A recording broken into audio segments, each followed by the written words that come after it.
والجبال بسا فكانت هباء بثا وكنتم أزواجا ثلاثة فأصحاب الميمنة ما أصحاب الميمنة وأصحاب المشأمة ما أصحاب المشأمة والسابقون السابقون أولئك المقربون في جنات النعيم ثلة من الأولين وقليل من الآخرين على سرر موضونة متكئين عليها متقابلين يطوف عليهم ولدان مخلدون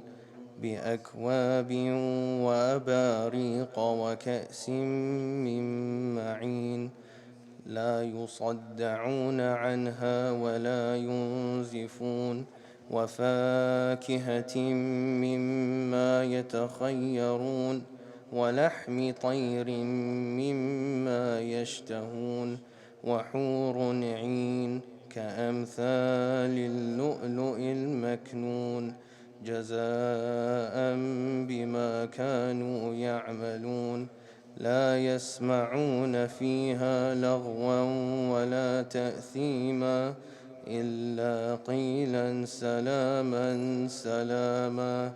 صدق الله العلي العظيم. أفلح من صلى على محمد وآل محمد.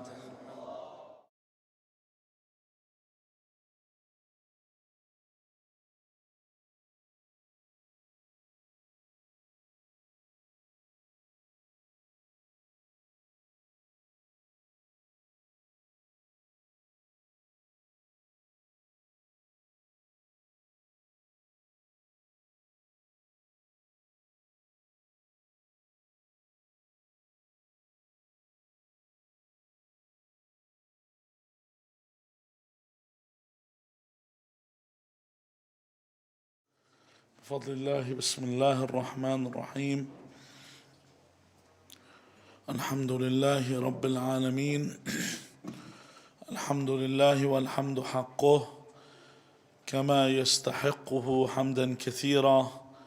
الحمد لله الذي هدانا لهذا وما كنا لنهتدي لولا أن هدانا الله. اللهم لعن أول ظالم ظلم حق محمد وآل محمد وآخر تابع له على ذلك. اللهم لعن العصابة التي جاهدت الحسين وشايعت وبايعت وتابعت على قتله، اللهم لعنهم جميعا. ثم الصلاة والسلام على خير خلق الله أجمعين محمد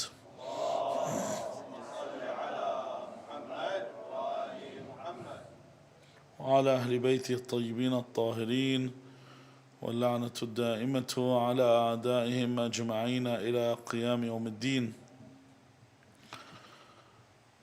Tonight our discussion revolves around the subject of al-ma'ruf. And to look at the word al-ma'ruf, we don't actually wish to talk about ma'ruf in the sense of amr bil ma'ruf, because amr bil ma'ruf relates on enjoining others to do obligatory actions. So amr bil ma'ruf is telling people to pray. Amr bil ma'ruf is telling people to fast, to go to hajj, to pay zakat, and so on and so forth. But the word ma'ruf and what it is. Sometimes if we say something's ma'ruf, and I'm going to look at the dictionary definition, it's something that's muhaddad, something that's determined, something that's fixed. هذا ma'ruf. It's the fixed, it's known. Another time when we say ma'ruf, we mean someone that's what? Mashhur. Someone that's famous, someone that's known is another meaning for ma'ruf. Another thing we might say, ma'ruf bikadha, which means he's known as, or his alias. So there is a lot of terms. However, the ma'ruf that we're looking at is what's customary, meaning what is usual, what is basically known to be good by people.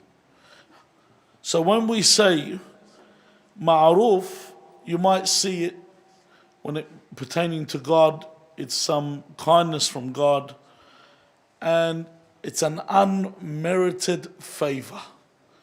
In other words, what's unmerited favor mean? It means when something good's done for you, whether you earned it or you haven't. There's no merit. It's not like Allah Azza wa Jal, for example, your existence is an unmerited favor. This is ma'ruf. You didn't earn it. There's nowhere where God says, you know what, I owe you one, I'm going to create you. So a ma'ruf is that. So it is basically what is known by people, regardless of religion, regardless of race, regardless of anything. It is what is known to be good and accepted as good. So anything that I do towards others, in general, that is good, is what ma'ruf is. Rasulullah sallallahu alayhi wa alihi wasallam was once asked, Man ahabbu nas ila Allah? Who are the most beloved people to Allah? Who does Allah love the most? Rasulullah sallallahu alayhi wa alihi wasallam said, Anfa'u nasi lin-nas. The most beloved of God's creation are the ones that are most beneficial to others. They benefit others the most. They are the most beloved by Allah Azza wa Jal. Now I mentioned that there's no confusion with what ma'ruf is, and that's why I called the subject tonight common courtesy. It's what is known. It's what is ma'ruf. Well, look at some people in life you'll meet are a source of goodness. At work, they're the go-to guy. At school, likewise. At home, family, relationships, society, they are known as the fountain of goodness. The people always expect good from them. They serve their parents. Their parents need something, they're the go-to person. They know that this person always gets it done. You know, sometimes when a child says, why do you always pick me? Because you're the one that's the most favored by your parents. Because you actually do the task. That's why they ask you. Your siblings, likewise. Why is it you specifically they ask? Because you're the one that does things. They want something, it gets done. And likewise in your family. Not only your family, near or far, your community, extended community. They are the ones that relieve the burdens of people and they help them with what's theirs. But when you do good to people, remember, your memory remains forever. Allah yarham fulan, he used to do this and he used to do that. Or he used to help with this and he used to help with that.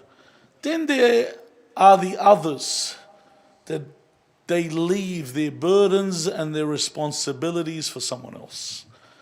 You know, basically the ones, there's people, they're like cats and dogs. They have children, someone else raises it for them. You know, they drop them off somewhere and someone looks after the kid. They have kid, they don't raise their kids. Their siblings have to run around and do the stuffs for them. Like one man was in the masjid praying, and while he was praying, Rasulullah sallallahu alayhi wa sallam said, this man's always here praying. Does he not have a family? They said, yes, he does, Ya Rasulullah. Then he says, who looks after his family? They said his brother does. He says, his brother is better than he. His brother's the one that looks after them. His brother's the one that supports them.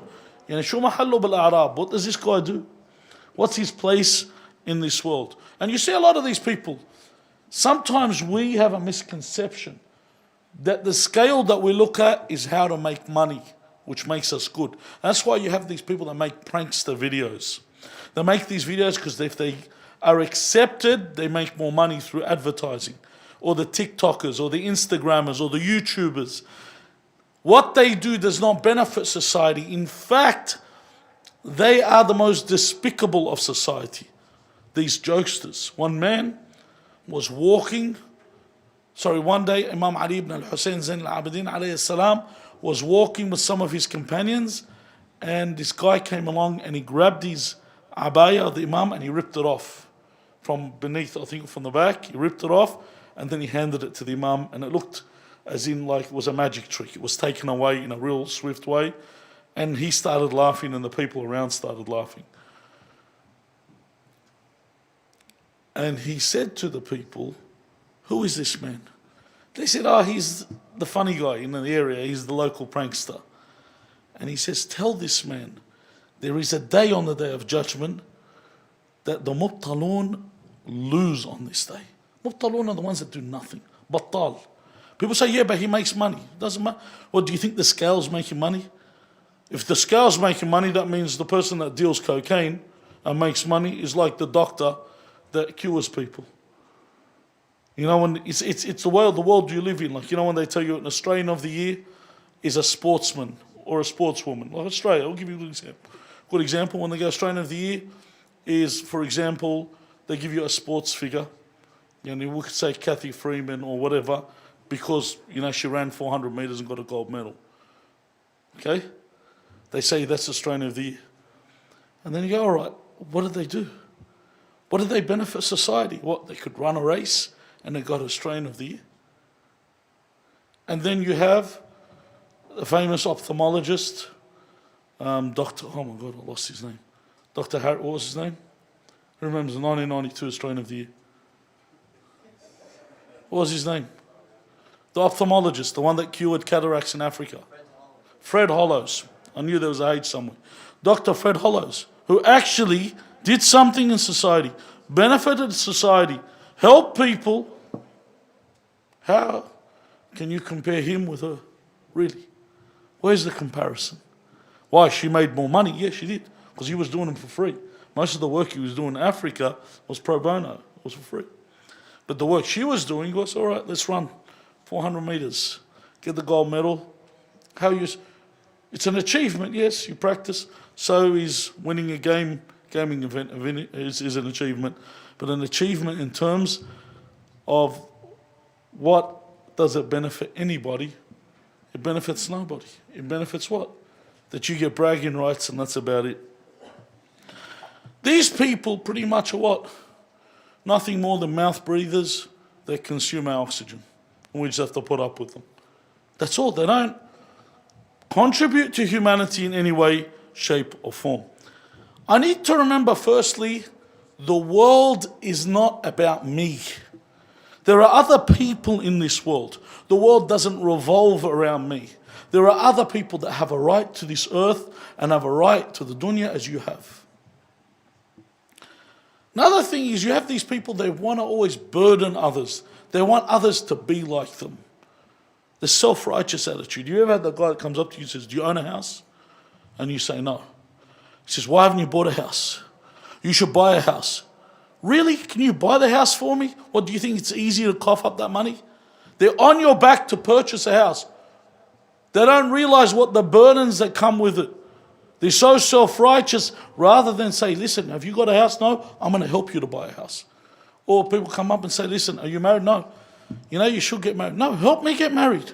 Come out of your way. You're able, you help me get married.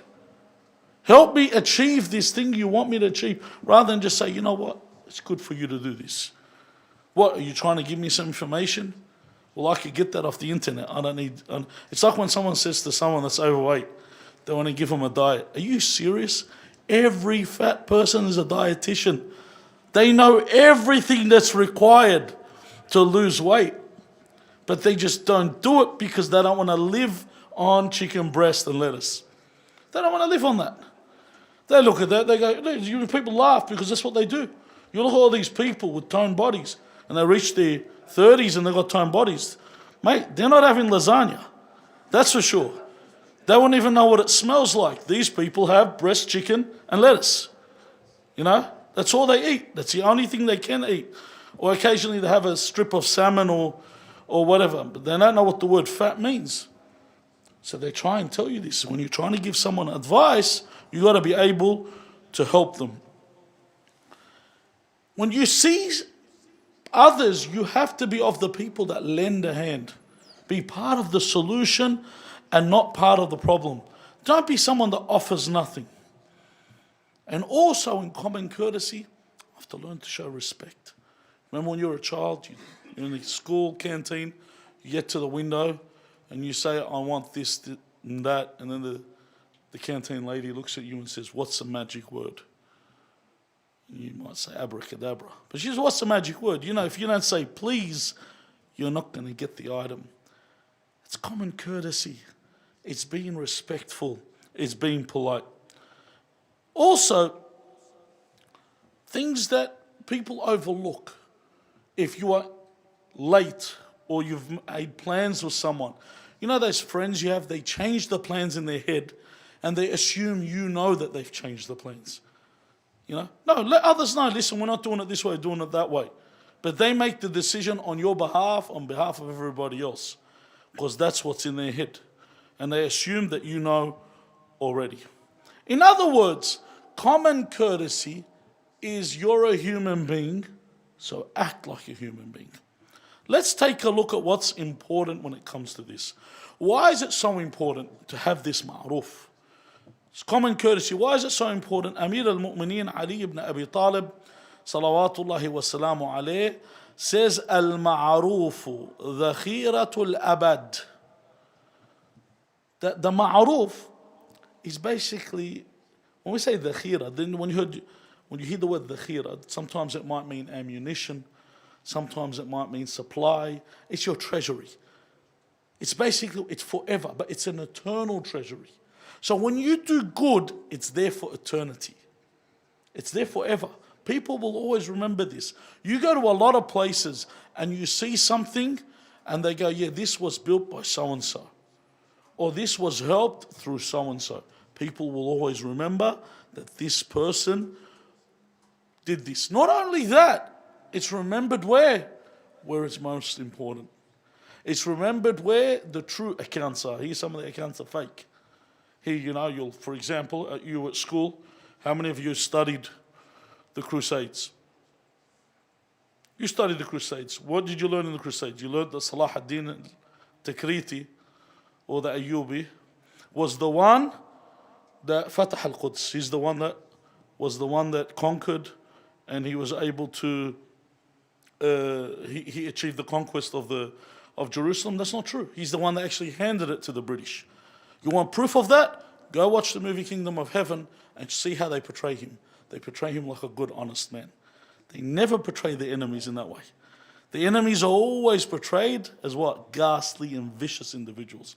When they like you, they put you as a humble man. We don't trust your promises, but I am Salahuddin. And then they put the music in the background so people say, wow, he is a noble character. No, he was villainous, he was a criminal, he was a killer. He Sallallahu ala Muhammad wa ali Muhammad. He massacred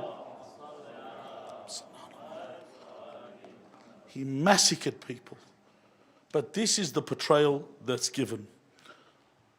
The thing is, Ahlul Ma'ruf don't stop giving.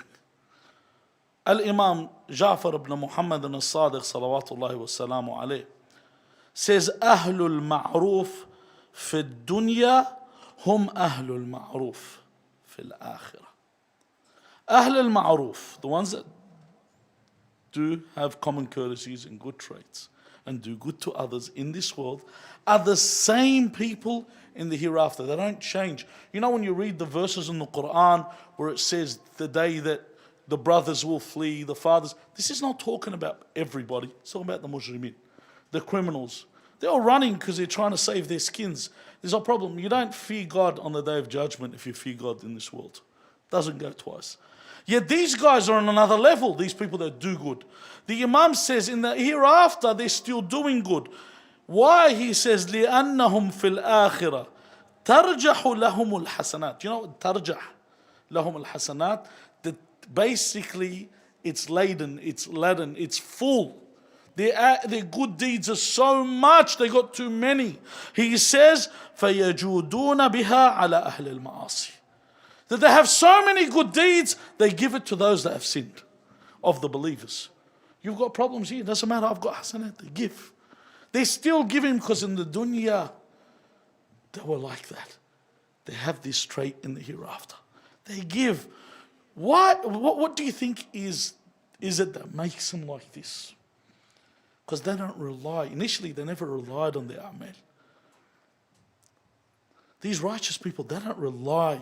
It's like that they don't rely on their treasury or their money to begin with. They've always relied on God.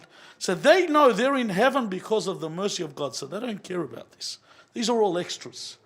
I know why I'm getting to heaven. I know why I'm in that position because Allah Azza wa Jal, and we'll mention a bit more as we go along with this. Hello, when I have to do any good act, show common courtesies to people, do I only have to do it to those worthy of it or not? So in other words, do I have to be polite to only a person that is respectful, or do I have to be polite to everyone? So in other words, if I know someone abuses people, when I meet him, do I come up and say, hey, you so-and-so? Is that the way I talk to them? Rasulullah sallallahu alayhi wa alihi wa sallam, he mentions in this narration, استنع الخير إلى من هو أهله. In other words, perform acts of courtesy to those who are worthy of them. Then he says, وَإِلَى مَنْ هُوَ غَيْرُ أَهْلِهِ, and to those that are not worthy. فَإِنْ لَمْ تُصِبْ مَنْ هُوَ أَهْلُهِ فَأَنْتَ أَهْلُهُ. In other words, if you're not giving it, there's no effect on those who don't deserve it, you are at least performing something that's worthy. It's for you. When you do a good action, people, it's not for them. Some people have always had the attitude that when I pray, wallah sallat la Allah. I prayed for God. You pray for you. Your actions are for you. You're the one that benefits from this. And that's why I mentioned before about the concept of mercy of Allah. And I said that these people, they rely on this. Why? We read in the dua, Allahumma, in the dua, where he says, In lam akun ahlan an tarhamani. Okay? Or in another narration, depends on the narration, if I'm not ahl to receive this mercy. Okay? He says, فَرَحْمَتُكَ أَهْلٌ أَن تَبْلُغَنِي وَتَسَعَنِي لَأَنَّهَا وَسِعَتْ كُلَّ شَيْءٍ. If I'm not worthy of attaining your mercy, but your mercy is worthy, that's what I'm relying on. So when you give, you're not giving saying, people say, don't give this person, he doesn't deserve. Man, what's this hypocrisy? It's like you deserve. Really, look at yourself. Just don't worry about them. Worry about me, myself. Do I deserve anything God's given me? Anything? Nothing. I deserve absolutely nothing. These legs, I don't know what I've used them for. These hands, what have I used? These eyes, these ears, this tongue. As Imam Ali ibn al-Husayn alayhi salam says, أَفَا بِلِسَانِ هَذَا الْكَالَ أَشْكُرُكَ. This tongue of mine. How dare I even think of thanking Allah with this tongue, what I've done with this tongue, the things I've said with this tongue. How dare I think of this? So when I look about when others receive, what about me? How many things have I received? That's why you give. That's why it's not meritorious. It's not waiting for someone to achieve the right to get a goodness. It's because I should be good. I should be like this. Everyone has a role in the system. If you see, you go to some countries, you see people, they throw. Australia used to be like this back in the 1980s, people that lived here. Australia was known for this. People would drive, having something to eat, straight out the window the wrapper goes. People would make a joke, if I don't throw it out the window, then the street cleaners don't have a job. So I'm helping the economy. And they'd make a joke like that so they can throw things out the window. And if you ever saw Sydney Harbour before 1990, not making up things. You use these fridges floating in some places in the water. People used to throw rubbish everywhere. No one cared. There was no care in the world. And it's like you go to some countries, you go into their beaches, they are so contaminated from the amount of rubbish there. So what you do if you're living there, you don't throw rubbish. Someone turns around and says, but everyone's throwing garbage everywhere. Why should I not? You have to start somewhere. Something's got to begin. It's like with the issue of France. Someone called me yesterday and said, is it wajib on me to boycott France? I said, it's not wajib, but I wouldn't buy any French product. So why? And he said, I said, they might get $100 off me a year or whatever, but I don't want to give them that $100. And if another person's thinking like me, that's $200. I don't want to give them a cent. I'll boycott them because of the way they desecrated our Prophet. They put things about the Prophet. I refuse to accept this. And you think to yourself, that doesn't make a difference. Yes, it does. Look at China. With the Australian government, when they wanted to take a stance against China, I'm not saying what they did was right or wrong, but I'm saying their stance was altogether. They said, all right, Huawei, even though the Huawei 5G systems were easier to install and a better system, but they said, we're cutting off Huawei. NZ. And we're doing it together. And they stood firm and they never stood down. They stood together. Yet the Muslims, different when it comes to the Muslims. The Muslims, they won't take that same stance. But doesn't matter if I see them celebrating the Hanukkah in the Emirates and I see them flying their planes to Tel Aviv, I still don't buy Israeli product. I take the stance. Even if someone comes up to me and goes, people come and tell you, well, the Palestinians are helping Israel. I said, it doesn't matter what they're doing. What am I doing? These guys hate us. They don't like us. They wish us all dead. They despise our Prophet. They despise everything about us.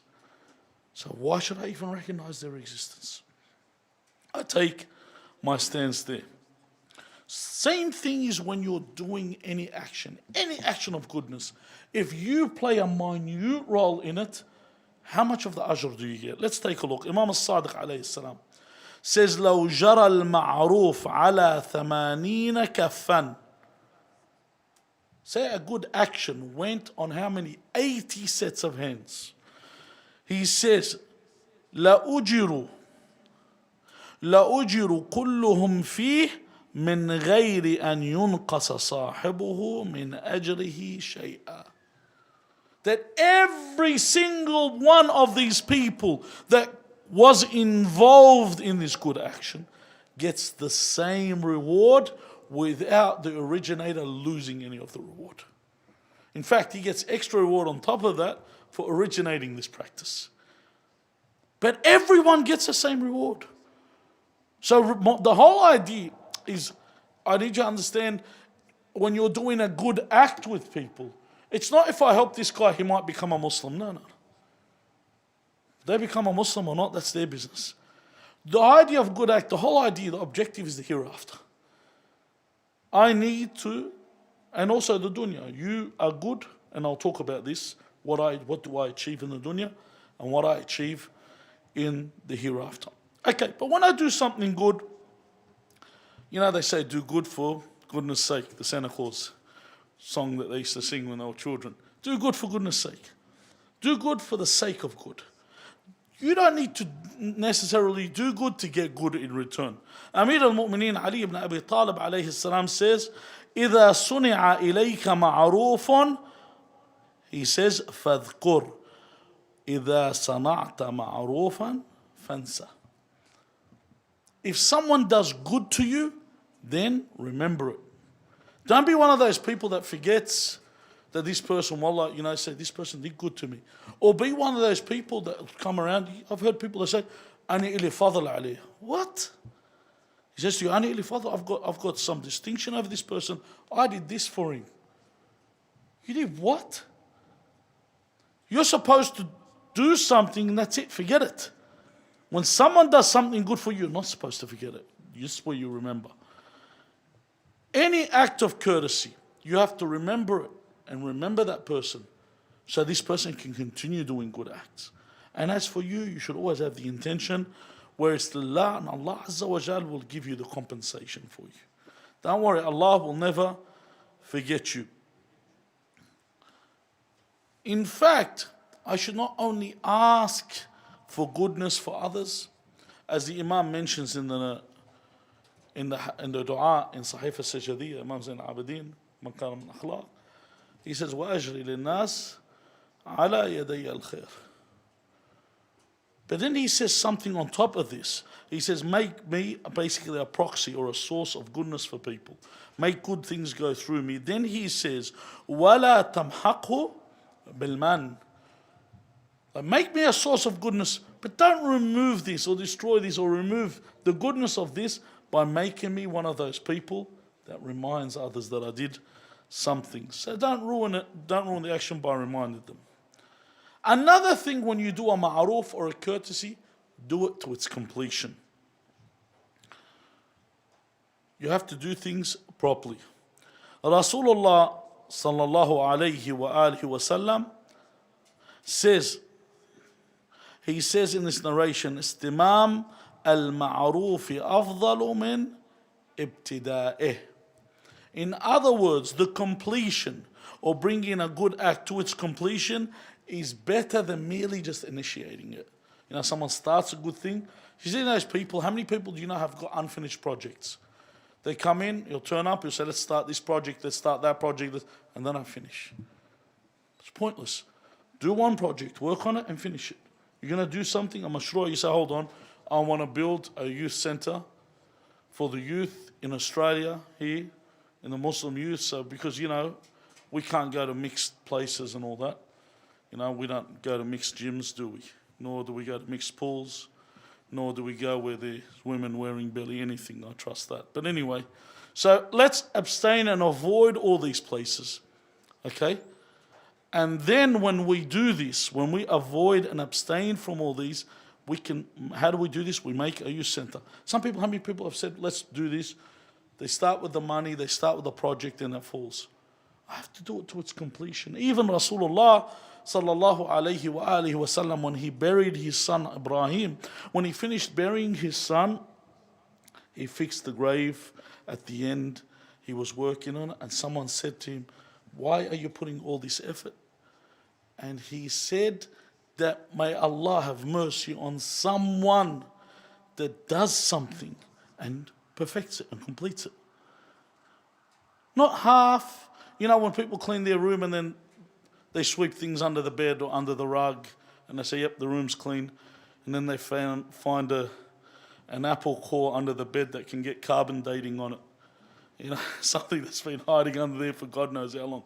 You either do it properly, and when you do it, or you don't do it, or do it to completion.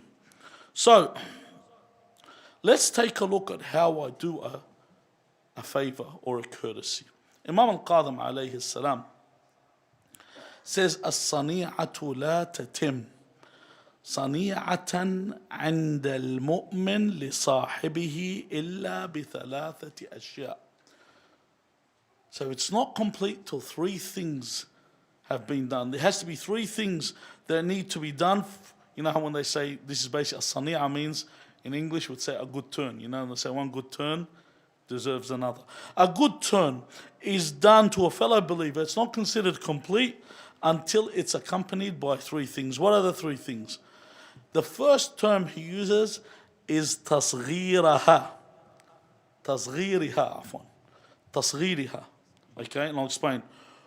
وسترها وتعجيلها.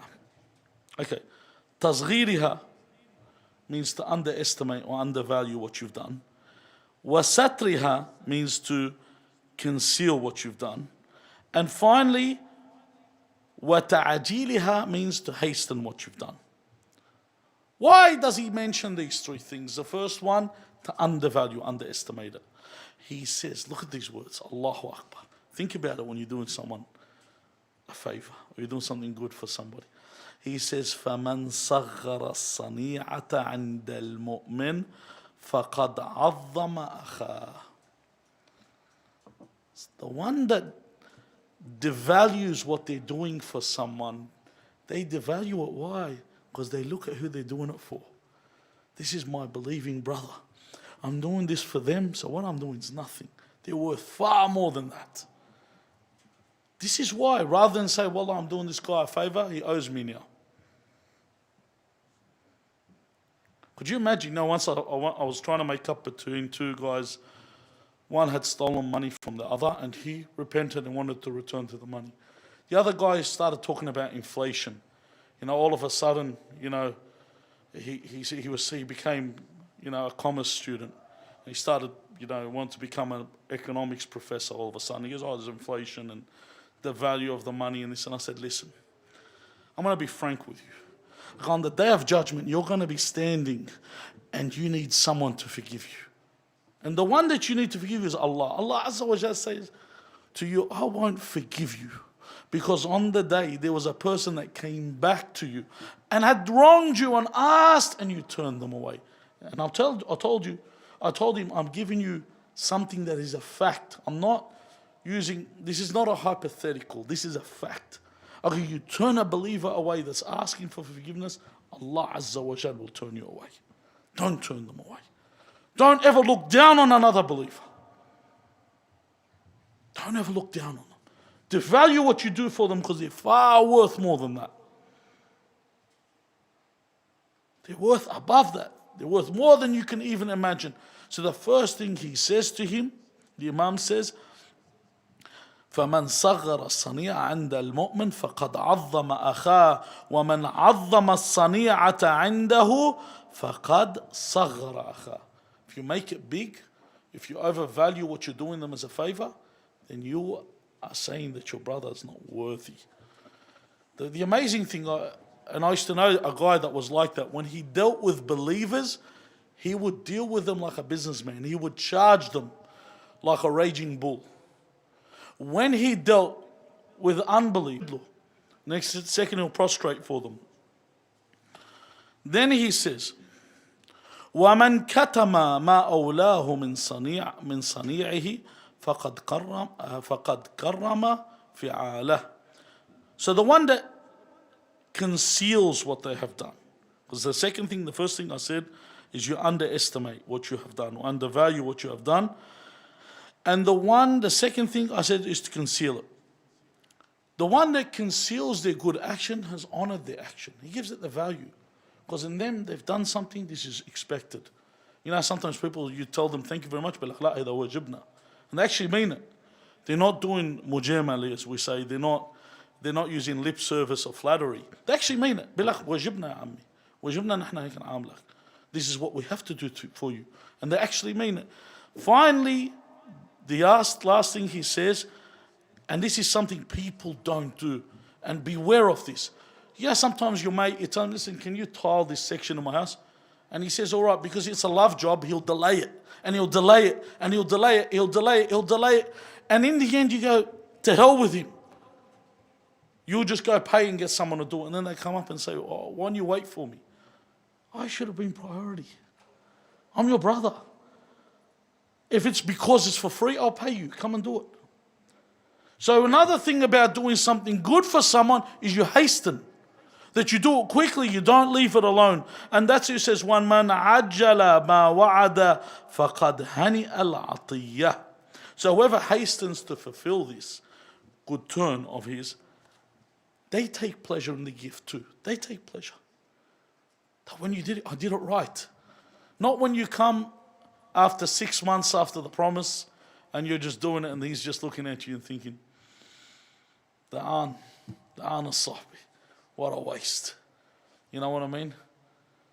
When someone doesn't call you because you don't have, sometimes people don't return a call because you're not someone that has the money so that it should call you back. Or they don't call you back. There's also females listening, so I've got to be careful of what I'm saying. Some people might get killed tonight. So anyway, they don't call you back for other reasons. But anyway, Sallallahu ala Muhammad wa ali Muhammad.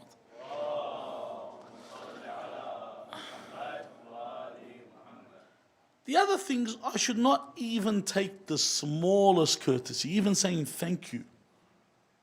Something like that, do not take it lightly.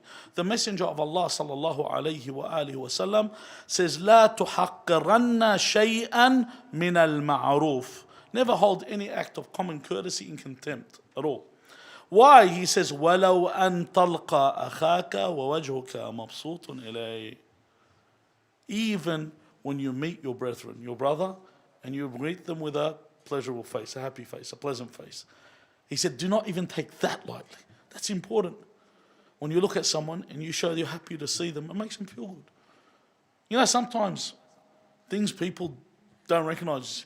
You know, I went somewhere to lecture, and they gave me this little like trophy. And I've got it on my, it's a trophy that they probably bought from a trophy shop. And it says like, thank you for this. I actually put it on my shelf, I look at it. I think that's awesome. They just gave me, it was nice. It was in New Zealand, so it had the what's it called? That Maori symbol on it. And I thought, this is awesome. That's really nice. You know, when someone does something for you, someone buys you a gift and you send them back a thank you note. You know how nice that is? Like, you thank them. To have that, it's nice. You feel good. For people to actually do that, it's they've gone out of their way. It's something so small, yet it means so much. You know, when you see someone do something good, يعطيك العافية, shukran. Just to say that is a good thing. Now, what is the reward for these common courtesies? Let's take a look. Some things that people don't even think about. You know, when we talk about fate and what's predetermined, you know, it's a whole subject in its own. When you're actually born, how long I'll live, how many children I'll have, etc., etc. But my life, my fate, is it set in stone? It can change. Imam al-Sadiq alayhi salam says in this hadith, من يموت بالذنوب أكثر ممن يموت بالآجال. Those that die from sin are greater in number than those that die from what? Predestination, or what's been predetermined, or fate, or a Turkish word that's now an English word, kismet. Kismet is an English word that means your fate. Now, let's take a look at this. So this is your fate from a dhunub, from dhanb. If you take a look at one of the biggest killers in the 1980s, was what? What's known as what? HIV now. Previously, I've mentioned this before. What was it known as? Who still remembers? GRID. Good people remember it. It means GRID. It was originally called gay-related immunodeficiency disease. But then political correctness, you had to change the term. It was gay-related. Why? Because the most people were getting it. And even today, if you want to give blood and you're LGBT, do they take your blood? Who knows the answer? No. Isn't that discrimination? No, they don't take your blood. Why? Why don't they take your blood? Isn't that discrimination? No. When it comes to reality, we don't have 70 genders anymore. Everyone just goes back to their senses. You know, just for the fun times, they'll say whatever they want. But the reality, when the scourge of sodomy hit the world, what happened? The diseases entered the world. When you start doing, look, if we take a look at the coronavirus, they say it was from someone eating a bat. When you start eating despicable things, you know, there's people that will eat anything from the ocean. They say everything in the ocean is halal. Go, all right. Everything in the ocean. Would you eat a sea snake? Would you eat a stonefish? What would you eat? Everything in the sea. Doesn't make sense. If everything in the sea is halal, why can't you eat the whole puffer fish with all its organs? Why not? The fugu fish, why can't you eat the whole thing? If everything's permissible. Because if there's no rules on what's permissible, this is why you have to think about it. If everything's permissible, I can eat whatever's in there. Makes no sense. It doesn't make any sense whatsoever. Because then people eat what's disgusting and they won't care about what they are eating. But your sins can bring about your fate before your actual death. And also, وَمَنْ يَعِيشُ بِالْإِحْسَانِ أَكْثَرُ مِمَّنْ يَعِيشُ بِالْأَعْمَارِ. Those that live from doing good are greater than those that have lived from, once again, their predetermined age. Live longer. And there's a story, we've all been told this story. When the people came up to Ruhullah Isa ibn Maryam, they said to him, Ya Isa, we would like to see death And he said, go to this house in the morning and you will see death. They arrive at the house, they knock on the door, and they see a couple there. The couple say, what do you want? Did someone die here? They say, no. So they call the Prophet comes along. What happened? He says to them that one of you was meant to die. What did you do last night? They said, we were getting married last night. On our wedding night, a beggar came by the door. When he came by the door, Salam Allah alayki ya Fatima. When he came by the door, what do? They said, we gave him what we had been given from the gifts on our wedding night. And then the Prophet said, kick the mat that they slept on beneath was a black snake.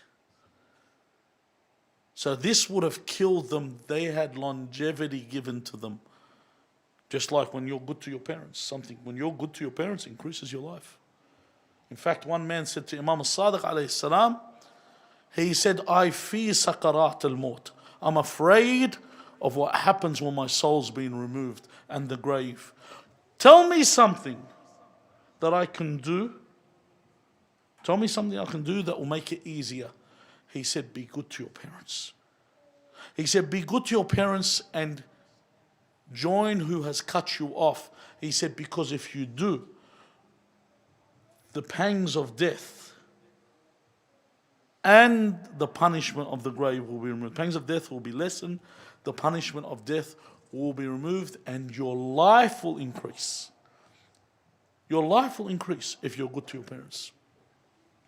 So anyway,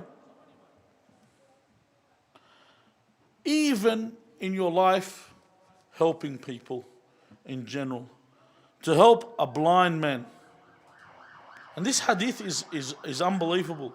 So if you think about what is said here, it's unfathomable. It's something that you cannot even... People think this is something so simple, yet it's so important. Allah gives you ways of helping in society. You look at something, if you look at the Western world, why it prospers so much. Why does it prosper so much? Forget about the way they deal with the West. Forget about the way they don't have ibadat, okay? They don't have acts of worship. You know, they allow licentious lifestyles. They allow promiscuity. They allow all this, okay? But they have these things. You have an illness, they have a million things to help you with. You know what I mean? You know, we actually have a volunteer. You know, you have a volunteer service called the State Emergency Service. They're volunteers, they don't get paid. And you've got St. John's Ambulance. They're volunteer services that help people in need with problems. They actually exist. That's why there's prosperity in these countries. They help people. You go overseas, I'm not going to mention which country, but when they get donations from overseas, I swear, they get donations in this climate that they're in right now, they actually take them to the shops and start selling them to the people. Tabarru'at, things that are given, they'll sell them to the people. They won't give them out.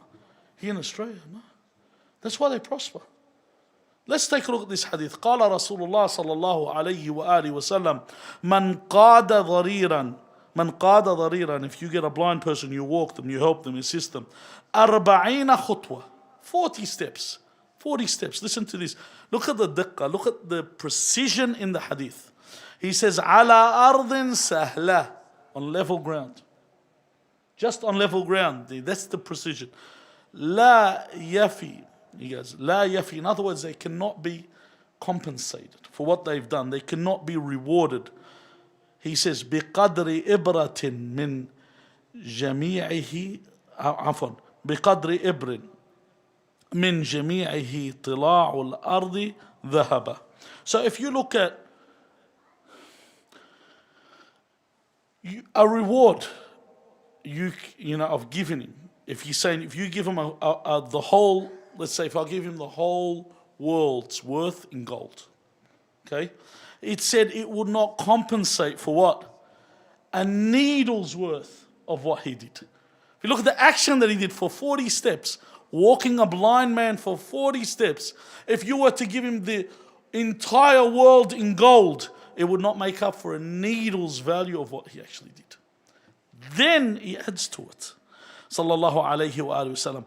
فإن كان فيما قاده mahlaka.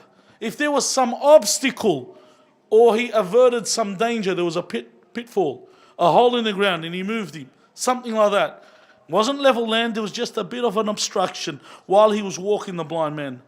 جوزه عنها وجد ذلك في ميزان حسناته يوم القيامة أوسع من الدنيا 100,000 مرة.